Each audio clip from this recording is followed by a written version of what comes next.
नमस्कार दोस्तों, स्वागत है आज के एक नई वीडियो में। दोस्तों यहाँ पे हमारे जो सारे के सारे स्टूडेंट अभी बैठे हुए हैं, ये आज इनका क्लास चल रहा था। आज चल रहा था क्लास हमारा कौन सा चल रहा है, ENS का, यानी कि बजाज का। तो इसके पहले हमने कौन सा बजाज का वायरिंग सीखा था, डिस्कवर का। तो डिस्कवर के बारे में हमने अभी बात किया था। ऐटो चोक कौन सी डिग्री को लगता है, कैसे लगता है, किस तरह, तो ये समझ में आ गया। अभी हम कहाँ पे पहुँचे, ENS पे। तो ENS में कौन सा आ गया, वहाँ पे EOT था, और इसमें कौन सा है, ECT, यानी कि इंजन कूलेंट टेम्परेचर। दोनों का काम एक ही है। तो हम अभी कैमरा मन आ गया करके, लेकिन हम कहाँ पे थे, कूलेंट के पास थे। देखो गाड़ी में कूलेंट है, कूलेंट ये ठंडा है, इंजन क्या है गर्म होने के बाद ही असल में हमें क्या मिलता है, अच्छा परफॉर्मेंस मिलता है। क्यों? क्योंकि सुबह का जो टेम्परेचर है वो ठंडा होता है। गर्म होने के बाद गाड़ी क्यों अच्छी चलती है, क्योंकि सुबह का जो माहौल है एकदम ठंडा है, इंजन भी ठंडा है, हवा है एकदम ठंडी होगी, सुहाना होगा। क्योंकि आपका जब सूरज वो निकलता है, सूरज दोपहर में क्या होता है, पूरा गर्मी लगती है, पूरे आंख को झटका बैठता है। तो हवा भी देखो हम चलते हैं तो हवा भी क्या होती है, गर्म लगती है। क्यों लगती है, सूरज क्या करवाता है, हवा को भी गर्म करवाता है। उसी तरह सुबह का टेम्परेचर है ये ठंडा है, क्योंकि वहाँ पे सूरज नहीं है, चांद निकल के चला गया, सूरज की हल्की किरण अपने ऊपर गिर रहा है। तो उधर का टेम्परेचर क्या होगा, सुबह का ठंडा होगा। ठंडा है तो हमें गाड़ी चालू किया तो गाड़ी क्यों भुर करवाती है, हम चोक क्यों देते, तो चोक इसलिए देते क्योंकि जाने वाला जो हवा है वो ठंडा है, इंजन भी क्या है अपना ठंडा। तो अंदर जाने के बाद हवा भी ठंडी होगी। तो वहाँ पे जो हम पेट्रोल छोड़ते, अभी कार्बोरेटर को सादा सिंपल अक्कल ले गया नहीं, उसको मालूम है क्या सुबह है क्या शाम है, इसको भी मालूम है क्या सुबह है क्या शाम है, सीढ़े को नहीं। लेकिन ऑटो चोक कैसे बैठता है, अंदर हवा कार्बोरेटर है, अभी जितना फ्लो करवा रहा है उतना ही कंटिन्यूस क्या करेगा, सुबह शाम दोपहर जब भी हम गाड़ी चालू करेंगे उतना ही क्या करेगा, जितना हवा का प्रेशर आएगा उतना ही क्या करेगा, ऊपर पेट्रोल उतना ही जाएगा। लेकिन सुबह के टाइम पे भुर क्यों करवाती है, क्योंकि जाने वाला हवा ठंडा, इंजन भी ठंडा, जाने के बाद हवा भी ठंडी होगी और पेट्रोल उतना ही आएगा। तो ब्लास्ट होगा क्या, बड़ा नहीं होगा, तगड़ा नहीं होगा, क्या नहीं होगा, ब्लास्ट होगा, गाड़ी आपकी चालू होगी लेकिन तगड़ा नहीं होगा। वहाँ पे आपको ये इंजन है, अगर इस इंजन का स्पीड बढ़ाना है तो हमें क्या चाहिए, बारूद यानी कि पेट्रोल। अगर बारूद आ रहा है तो उसको क्या चाहिए, हवा चाहिए। हवा ठंडा है तो वहाँ पे जल पाएगा क्या वो बारूद, नहीं। फिर ये को हम क्या करवाते, चोक देते यानी कि क्या है, उसको पेट्रोल ज़्यादा देते। जैसे चोक खुला पेट्रोल ज़्यादा अंदर चला गया, चले जाती वहाँ पे हवा जितना है उतना ही आ रहा है, वो ठंडा है, लेकिन पेट्रोल ज़्यादा जाने से वहाँ पे क्या हुआ, बड़ा ब्लास्ट होती। वहाँ पे क्या मिला आपको, RPM ज़्यादा मिला, ब्लास्ट होती। वहाँ पे क्या हुआ, पिस्टन को स्पीड से नीचे ढकेल दिया, तो उसका इम्पेक्ट किस पे आएगा, क्रैंक पे। क्रैंक में क्या होगा, स्पीड बढ़ेगा, तो आपका RPM क्या होता है। अभी डिस्कवर की बात करेंगे तो सुबह में हम चालू करते हैं तो गाड़ी का RPM क्या होता है, ज़्यादा होता है। थोड़ी गर्म होने के बाद वापस RPM क्या होता है, डाउन होता है। क्यों? क्योंकि ऑटो चोक लग रहा है। तो चोक क्यों लगाते हैं, समझ में आ गया, क्योंकि इंजन ठंडा है, हवा भी ठंडी जा रही, तो वहाँ पे वो उतना पेट्रोल जलाना है तो वो अच्छी तरीके से जल नहीं पा रहा है, क्योंकि हवा ठंडा है। उधर हमें वो जलाने के लिए हमें क्या करना पड़ेगा, पेट्रोल ज़्यादा देना, उसके लिए हम चोक लगाते। अभी ENS में चोक है क्या, लेकिन ENS में क्या है यहाँ पे, अभी फैन की बात कर रहे थे। अभी देखो इंजन है वो ठंडा होना चाहिए, अगर वो इंजन ठंडा नहीं हो रहा है और गरम होती ही जाएगा। अभी ये गाड़ी में पहली बात, इसमें ENS में कार्बोरेटर है, लेकिन रेडिएटर क्यों दिया है ना, वही सवाल। तो इंजन टोटल 3 टाइप के आते हैं, कितने टाइप के, तो यहाँ पे क्या करेंगे, हम थोड़ा सा अलग पेज निकालेंगे। तो यहाँ पे क्या करेंगे, ये देखिए ये आ गया आपका सिलेंडर है, क्या है, सिलेंडर।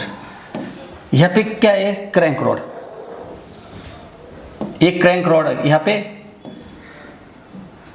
एक क्रैंक रॉड यहाँ पे और एक क्रैंक रॉड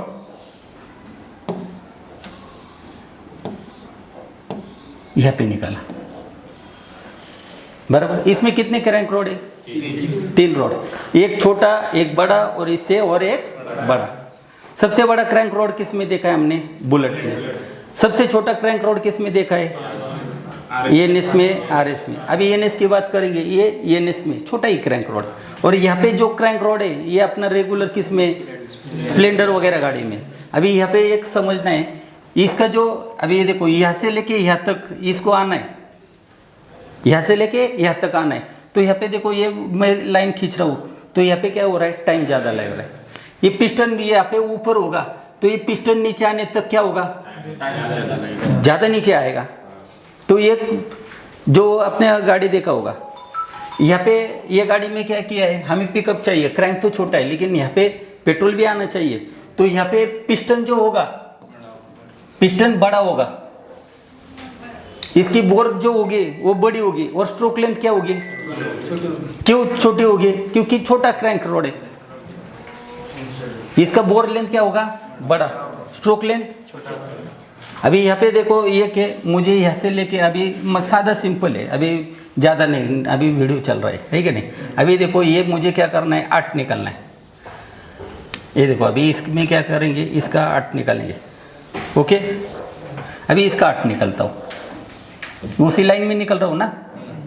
अभी इसका 8 निकलता हूँ। मैंने 8 कितनी बार निकाला? 3 बार। यहाँ पे 8 लिखने के लिए अगर मुझे 10 मिनट मेरे पास दे दिए और 10 मिनट में मुझे कहा है कि ये 8 ऐसे निकालो, तो यहाँ पे क्या होगा? टाइम ज़्यादा लगेगा। यहाँ पे और यहाँ पे, यानी कि यहाँ पे क्या हो रहा है? स्पीड मिल रहा है। क्या मिल रहा है? ये स्पीड में ऊपर नीचे स्पीड में आ रहा है ना। तो यहाँ पे हर इसमें क्या होगा? पेट्रोल आएगा और जलेगा। सादा सिंपल। अगर ये फास्ट चल रहा है तो स्ट्रोक भी क्या होगा? फास्ट ही होगा।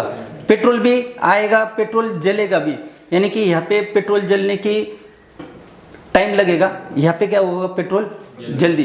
तो यहाँ पे इंजन क्या होगा? स्पीड होगा। स्ट्रोक स्पीड में हो रहा है तो एग्जॉस्ट भी स्पीड में होगा ना। तो यहाँ पे क्या होगा? ये जल्दी, यहाँ पे ज़्यादा गर्म होगा, इंजन ज़्यादा कहाँ पे होगा? छोटे क्रैंक में। तो उसके लिए छोटे क्रैंक जिसमें आते हैं उसमें ज़्यादातर आपको रेडिएटर दिखने को मिल रहा है। तो हम कहाँ पे थे? ENS। तो यहाँ पे ऑटो चोक नहीं है, इसमें मैनुअली चोक है, लेकिन इसमें क्या दिया है? फैन। फैन क्यों दिया है? रेडिएटर के लिए। रेडिएटर जो होता है ये क्या करवाता है? इंजन का जो टेम्परेचर है ये अपने लेवल में मैनेज करवाता है। कभी भी इंजन को ठंडा कभी करेगा नहीं, ठंडा नहीं करेगा। ठंडा करेगा तो फिर वही परफॉर्मेंस मिलेगा क्या? नहीं मिलेगा। तो ये कि इसमें सीढ़े, ENS में सीढ़े दिया है। सीढ़े में से क्या है? एक वायर अपना UT से आया है और एक वायर किधर चला गया? कहाँ पे? फैन के रिले में। इसमें टोटल 4 वायर है। एक वायर कहाँ से आ रहा है? 12 वोल्ट लेके आ रहा है। कौन सा? वाइट वाला, यानी कि बैटरी वाला। वही बैटरी का 12 वोल्ट हमें जंप करवाना किस में? तो उसके लिए हमें क्या चाहिए? रिले चलाना है तो 12 वोल्ट। और तो ऑलरेडी यहाँ पे किल स्विच से क्या आ गया? हमें क्या देना है? सीधे से ग्राउंड। अभी इसको मालूम है क्या कब ग्राउंड देना है? तो ये कि ये बनाई किसने? हम लोग ने। अभी अपना क्लास होगा तो यहाँ पे इसको है क्या? इतना मालूम है क्या? तो यहाँ से जो निकलेगा, क्या निकलेगा? जो रीडिंग निकलेगा गर्म होने के बाद इसकी क्या होगी? वैल्यू कम होगी, तो रीडिंग क्या होती है? कम होती है। तो यहाँ पे एक आपको 65 डिग्री पे, अभी इसको ऑटो चोक नहीं है तो यहाँ पे क्या है? 2 ही चीज़ इसके अंदर प्रोग्राम करके रखा है, एक 90 डिग्री और एक 100 डिग्री पे। इसका क्या होगा? कुछ तो भी गर्म होने के बाद एक रीडिंग कम होगा। रीडिंग कम होती है, यहाँ पे जो रीडिंग दर्ज किया है, प्रोग्राम करके रखा है, क्या है? 100 डिग्री को क्या करवाना है? फैन। और 90 डिग्री को वापस वो फैन क्या करवाना है? इसमें 2 है। अगर 90 हो गया है तो फैन ऑटोमेटिक बंद करेगा, तो 90 को फैन चालू होगा क्या? जैसे ही 100 डिग्री होगी इसका इतना वोल्टेज आएगा, ये क्या होगा? चालू होगा। फिर ये बंद करवाना है, गाड़ी अभी चल रहा है तो 90 डिग्री जब तक नहीं होगी तब तक क्या होगा आपका? करके कोई गाड़ी का फ़ैन देखो जल्दी गर्म है, हम फास्ट में तो फैन चालू होता है बंद होता है, लेकिन हम ऐसी एक स्लो जगह से चल रहे जहाँ पे ट्रैफिक है वहाँ पे फैन ज़्यादा देर तक चालू रहता है, बराबर। तो ये समझ में आ गया।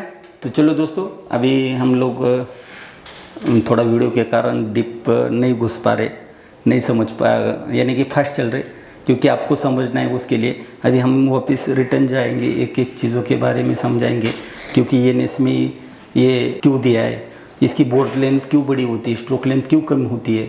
अगर हम स्प्लेंडर में चले जाते हैं तो बोर्ड लेंथ और स्ट्रोक लेंथ ज़्यादा अंतर नहीं होता है। अगर वही हम बुलेट में चले जाते हैं तो उसकी बोर्ड लेंथ छोटी होती है, स्ट्रोक लेंथ बड़ी होती है। तो क्या होता है ये तो समझना है। तो उसके लिए हमारे पास स्टूडेंट आ गए। अगर आपको भी ऐसे नॉलेज चाहिए और 4 मंथ का कोर्स करवाना है तो दिए गए नंबर पे कॉल करिए, मैसेज करिए। धन्यवाद। जो हमारा दोस्तों ही इंस्टीट्यूट है ये पूना महाराष्ट्र में, हमारे पास 2 टाइप के कोर्स चलते हैं। एक चलता है 4 मंथ का, जो 4 मंथ में हम 0 से लेके हीरो तक बनाते। यहाँ पे आने के बाद एकदम 0 ही होता है। पहला जो लेक्चर होता है कौन सा होता है हमारा, स्ट्रोक का, और उसके पहले कौन सा इंजन सिखाते, स्टीम इंजन। यानी कि दोस्तों हम बहुत ही पीछे चले जाते और हम 2025 तक पूरे 4 मंथ में लाते। यहाँ पे अगर हम देखेंगे तो आपको यहाँ पे CNG बाइक दिख रहा है, स्प्लेंडर दिख रहा है, वहाँ पे R15 दिख रहा है। वहाँ पे देखेंगे तो EV का सबसे लेटेस्ट मॉडल जो वीडा गाड़ी, वो भी गाड़ी देखिए खोल के पूरा रखा है, एक एक उसका कलर का वायरिंग समझाएंगे। यहाँ पे यूनिकॉर्न जो ज़्यादा दिक्कत आता है वही गाड़ी हम परचेस करते, लाते, दिखाते और सिखाते। अगर आपको भी एक BS6 में, क्योंकि अभी आपको क्या कहा, इसका कैलकुलेशन मैं नहीं सिखाऊंगा क्या, हमें इसके साथ चलना है। आपको किसके साथ जीना पड़ेगा, क्योंकि अभी कार्बोरेटर ख़त्म ही हो गया ना।